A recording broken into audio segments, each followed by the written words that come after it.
I've been trying to answer the question, how can we get students to influence their designs with data? And specifically the designs I'm looking at is these engineering open-ended problems that we often ask kids, specifically elementary school students, to solve. And the first part of that is a data input device. And I was thinking, what if we could create an easy to use data input device that a child could configure themselves in order to take data on their exact design?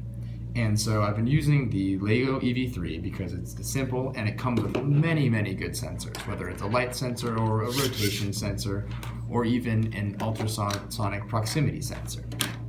So let's say you're a student and for your design it makes sense to actually use the proximity sensor. So all you'd have to do is plug it in, and then you can start to use this proximity sensor to actually work with your design. You could imagine it being useful for a project where you're building a bridge and you want to see the deflection in the bridge, and you could actually see that data with the ultrasonic sensor. So all you need to do is just plug it in and boot up a little program. And then you can imagine the child getting real-time feedback on their data. There it is. So again, it goes up when you move away, goes lower when you move close. There we go. It's a little buggy before, but now it's evened out. And so you can imagine a student could see this in real time and actually get inferences about their design and how to improve it. Or you can imagine that it was saved and a student could look back at it later when they were actually building again. Or tertiarily, you could imagine being able to share the data with other classmates and compare and contrast your data with their designs and try to start a conversation about it.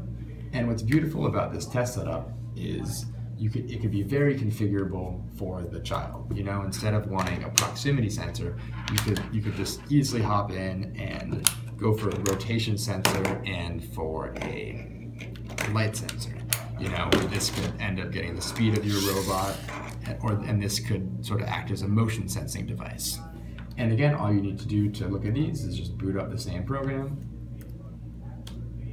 and then you'll get real-time information on what everything is doing. So again, this guy's looking at speed, so when I go back and forth, you can see the positive and negative speed, and maybe use this more information to think about your design and how it's moving.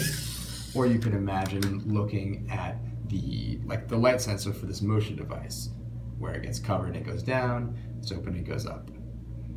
And so I definitely believe that there is some form of this tool that could be very useful for children, especially getting them to think about data and how to use that to influence their designs, which is something that if we can start students looking at a young age, it'll carry them through the rest of their life. And specifically in engineering, but also in other disciplines, it's good to start to think about how numbers affect your designs and look at quantitative information as opposed to just qualitative. Thanks.